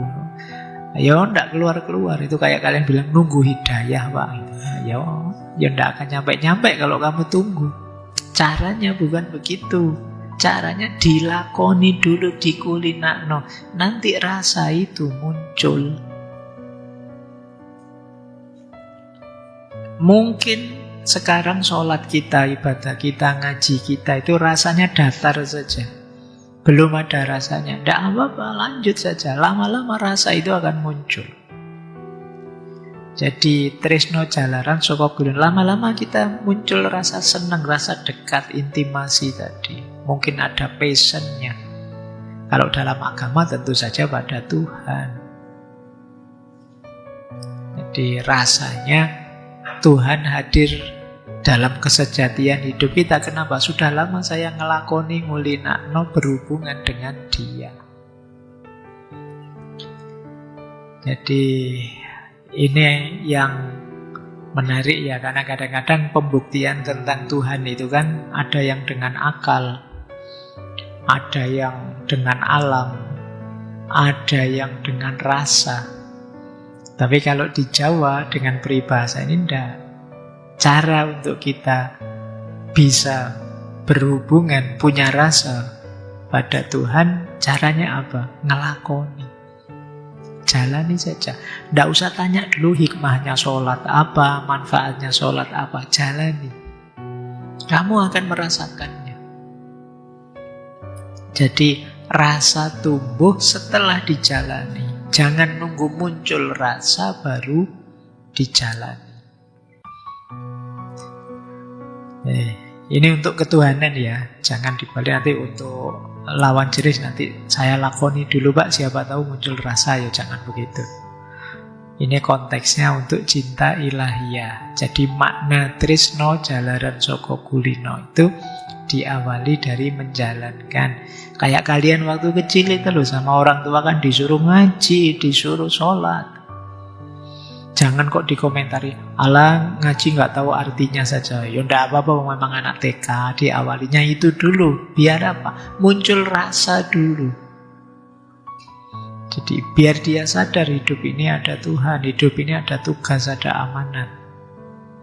Itu yang dimaksud rasa melalui ngelakoni dan ngulinakno. Yang kedua, mengulinokan dalam tanda petik dan ngelakoni yang berhubungan dengan Tuhan itu tidak hanya melalui ibadah-ibadah pokok, tidak hanya melalui sholat, zakat, puasa, tapi juga di semua ruang. Ketika kita hadir di pasar, di sawah, di rumah, tidak hanya di masjid. Jadi di setiap momen kita sadari hadirnya Tuhan, kedekatan dengan Tuhan. Ini akan membuat kita kulino. Dan kalau kita sudah begitu, akan tampak dalam kehidupan kita. Kalau kita sudah kulino dengan kesadaran ilahiyah, akan tampak akhlak baik kita. Misalnya kita jadi tidak serakah, kita jadi tidak ngoyo berlebihan, kita tetap welas asih meskipun disakiti orang, kita tetap eling waspada meskipun sedang sibuk. Kenapa bisa begitu? Kesadaran kita sudah kesadaran hadirnya Tuhan senantiasa. Jadi Tuhan kita cintai karena setiap hari kita ajak, kita sadari kehadirannya di semua ruang hidup kita. Itulah tresno jalaran saka kulino. Kalau mau digambar rutenya seperti yang saya tulis itu. Diawali dari kulino, terus muncul katresem, atau kadang pakai istilah kesengsem, berarti rasa sudah ada. Terus kandil, kalian ngerti ya kan? Kandil itu melekat. Kemudian puncaknya manunggal rasa. Tapi awalnya kulino. Kulino itu pembiasaan. Biasakan berdoa, biasakan zikir, biasakan melakukan apapun bismillah, niat karena Allah. Kalau kita biasakan itu, lama-lama akan muncul rasa cinta, kesengsem, rasa senang yang menenangkan. Jadi justru hati kita rasanya hampa kalau merasa jauh dari Tuhan. Sudah kesengsem, sebagaimana kita tidak nyaman kalau jauh dari yang kita cintai, dari LDR-an dengan pasangan kita, itu kan tidak enak rasanya. Kenapa? Ya karena sudah ada rasa, sudah kesengsem, sudah katresem. Jadi setelah kulino rasa itu muncul. Kalau rasa ini dipupuk terus, sudah muncul sih, tapi kan terus tidak selesai, tetap dikulinakno. Kalau dikulinakno lama-lama akan melekat, kandil. Sudah otomatis sudah. Kalau tadi misalnya zikir itu disengaja terus-menerus mulutnya, lama-lama sudah otomatis sampai detak jantungnya berzikir. Ini sudah mulai kandil. Orang bisa melihat di balik fenomena ciptaan Allah, hadirnya Allah di mana-mana. Ini sudah kandil. Pada puncaknya manunggal rasa.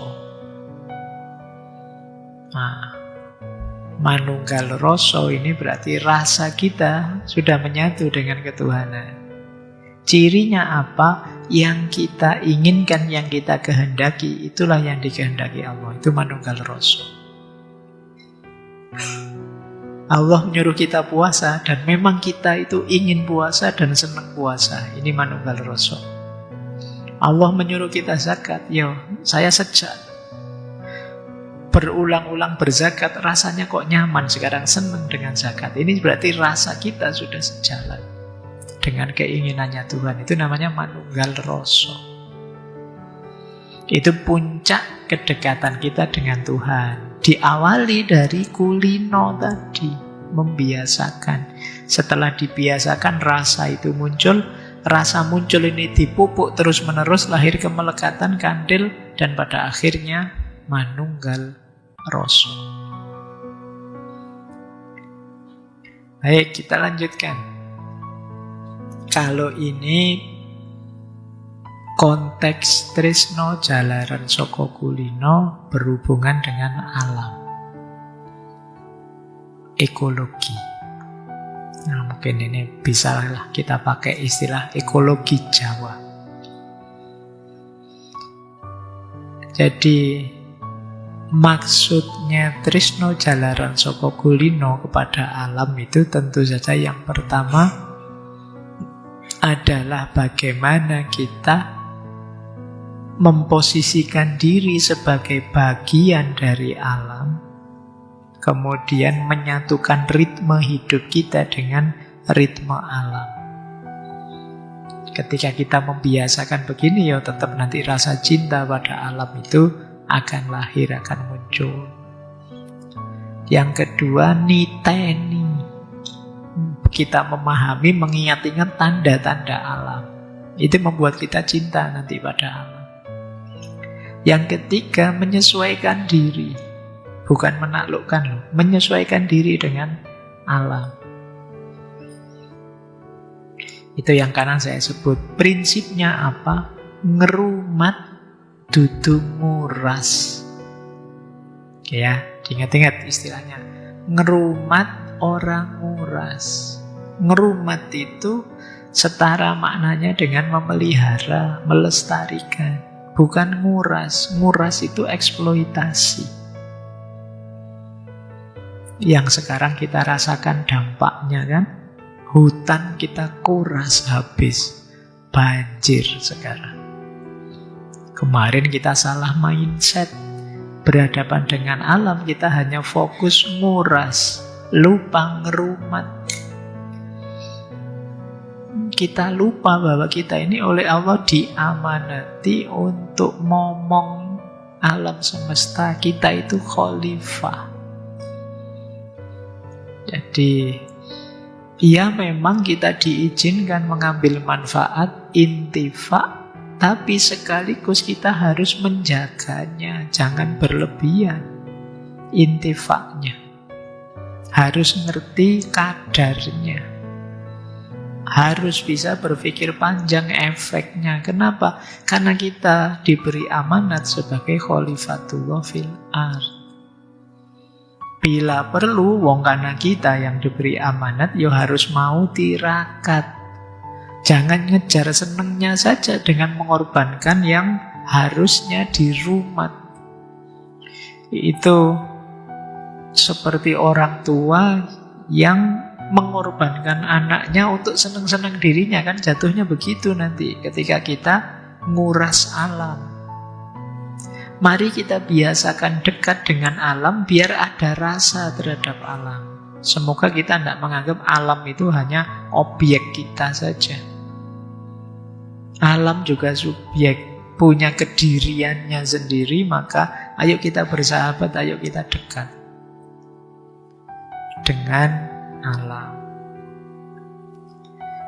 Jadi makanya ada tadi selain ngerumat orang nguras, ada kalimat njupuk sak perlune, balekake sak mampune. Kita ambil sejauh kita perlu saja, jangan berlebihan. Sering saya bilang, butuh itu kalau kebutuhan kita, sekedar kebutuhan, itu sampai anak turun kita sampai kiamat, alam ini bisa menyediakan kebutuhan kita. Seperti kata Mahatma Gandhi itu, kalau hanya memenuhi kebutuhan manusia seluruh dunia, alam ini cukup. Tapi alam ini tidak akan cukup untuk memenuhi kebutuhan bahkan hanya satu orang saja, tapi yang serakah. Apalagi di Indonesia yang serakahnya banyak orang. Ya tambah tidak cukup kita. Maka ayo ya, mungkin sulit menggugahmu pakai teori-teori barat ekologi sadar alam. Lalu nenek moyang kita sudah punya filosofi-filosofi dalam tentang bagaimana menyikapi alam. Belum lagi yang sisi spiritualnya. Bagaimana ketika kita berhadapan dengan alam membawa kita pada kesadaran ketuhanan. Baik, kapan-kapan kita perdalam ya tentang ekologi lokal. Mungkin dari berbagai daerah, kapan-kapan, tapi nunggu moodnya. Karena ngaji itu kan ya, nunggu, kalau bahasa minggu lalu ya, nunggu peletiknya. Nah, lanjutkan mungkin ini. Ya, orang sering menyebut Hastobroto itu kepemimpinan, tapi bisa juga kita bawa Astabratanya cinta. 8 jalan yang harus dilakukan oleh orang yang mencintai. Kita agak cepat ya teman-teman fokusnya, karena waktunya. Yang pertama, orang mencintai itu harus berperilaku seperti matahari. Namanya Surya Broto, Surya Brata. Jadi apa perilakunya matahari itu? Matahari itu memberi energi tanpa pilih kasih, selalu hadir dan tidak menuntut dipuji. Tanpa ada matahari, kehidupan selesai. Dan dia senantiasa konsisten setia, memberi cahaya pada siapa saja yang membutuhkan. Ini jalan pertama seorang pecinta. Jadi kalau kalian melihat matahari, ambil pelajaran bahwa saya harus seperti matahari dalam aspek berbagi cahaya pada siapa saja dan konsisten komitmen. Kalau ini tentu saja konteksnya cinta, berarti pada yang dicintai. Yang kedua, Condro Broto, jalannya rembulan. Orang yang mencintai itu berperilakulah seperti rembulan. Rembulan ini simbol cinta yang menenangkan. Rembulan itu menyentuh. Kalian lihat rembulan kan rasanya indah, rasanya romantis, menghadirkan keteduhan. Kemudian rembulan hadir di malam hari ketika kegelapan tiba. Jadilah orang yang bisa diandalkan saat kegelapan, seperti rembulan. Jadilah orang yang menghadirkan keteduhan pada yang dicintai, yang menenangkan yang kau cintai. Itu namanya jalannya rembulan. Para pecinta berjalanlah seperti rembulan. Yang ketiga, Bayu, jalannya angin. Seperti apa jalannya angin? Angin itu tidak terlihat, tapi terasa. Jadi orang yang mencintai itu melakukan kebaikan apapun, tidak ingin pamer, tapi efeknya terasa. Itu angin. Tidak mengekang, tidak posesif. Jadi ya maksudnya tidak mengekang. Angin itu kan menerbangkan kita, bisa membebaskan kita menjadi diri kita. Itu jalannya angin. Jadi kalau kita berperilaku seperti angin, berarti kita ini membebaskan yang kita cintai sebagai dirinya. Biarlah dia menjadi dirinya, kita membantu. Meskipun tidak harus bantuan itu terlihat. Sebagaimana nafas yang kita hirup ini kan, ya sebenarnya ini kan ada jasa udara di sekitar kita.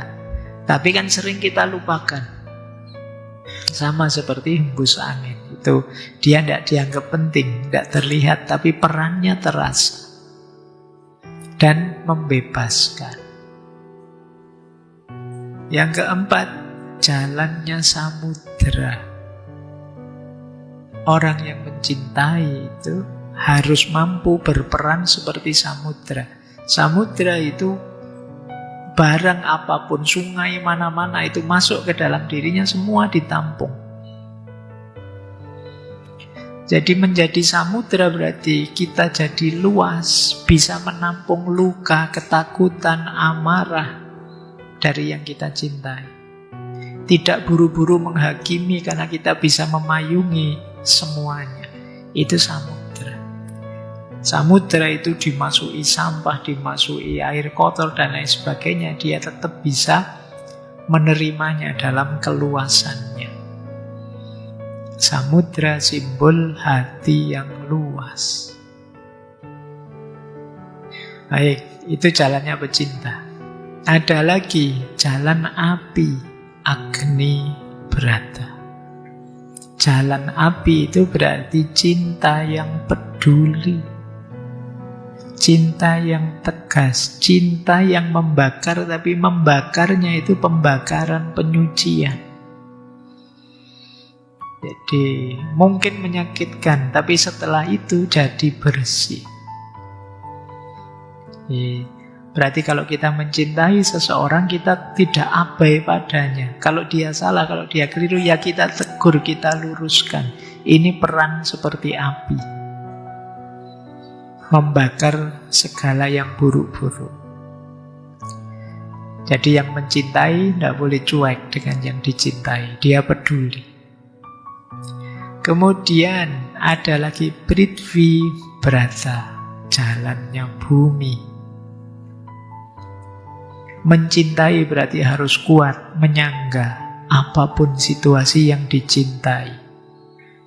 Menanggungnya tanpa mengeluh, tetap setia, tetap sabar, bisa diandalkan saat krisis. Seperti bumi yang kita injak-injak tiap hari, kita melakukan angkara murka di atasnya, tapi dia memberikan buah, memberikan tanaman, memberikan makanan untuk kita. Itu khasnya bumi. Yang ke-7, Indra Brata. Dewa Indra sering disebut simbol hujan atau simbol langit.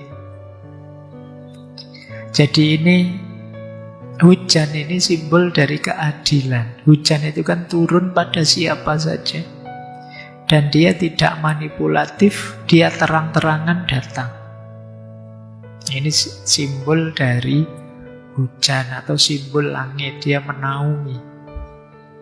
Orang yang mencintai berarti seperti hujan, dia harus adil. Yang benar ya disebut benar, yang salah ya disebut salah. Tidak kemudian mentang-mentang yang dicintai dianggap benar terus. Tidak bisa begitu, karena dia harus Indra Brata. Jalan ke-8, Yama, Dewa Yomo. Sering disebut dewa kematian. Disebut juga dewa waktu. Ini memberi pelajaran kita tentang batas. Orang yang mencintai adalah orang yang tahu batas. Tidak boleh sembarangan. Tidak boleh membiarkan rasa cinta melahirkan hal-hal yang negatif. Jadi, karena kalau kita lupa batas, cinta bisa jadi bencana. Kita harus tetap tahu batasan kita. Itu Yama Brata. Jadi teman-teman, ini 8 jalannya para pecinta yang diambil dari analogi alam semesta di sekeliling kita. Biasanya Hasta Brata ini dipakai untuk pelajaran kepemimpinan. Cuma malam ini kita tafsirkan untuk pelajaran cinta. Ini sebenarnya nasihat yang diwejangkan oleh Rama pada adiknya Bharata saat beliau akan diasingkan. Jadi Rama ini sebelum pergi ke hutan karena diasingkan, beliau memberi nasihat adiknya untuk jadi pemimpin yang baik, pemimpin yang penuh cinta. Makanya malam hari ini saya ambil Hasta Brata ini untuk makna 8 jalan para pecinta. Baik, terakhir Tresno Jalaran Soko Kulino. Pada intinya cinta bukan soal rasa yang datang, tapi kesediaan untuk tetap tinggal. Bukan soal gemetar pertama, tapi soal kesetiaan pada hari-hari biasa. Saya kira itu ya untuk malam hari ini tentang Tresno Jalaran Soko Kulino. Sesi malam hari ini menjadi sesi terakhir ngaji filsafat tahun ini. Ya, karena seperti yang diumumkan, saya takutnya minggu depan banyak yang datang. Minggu depan kita libur dulu sebentar, saya ada halangan.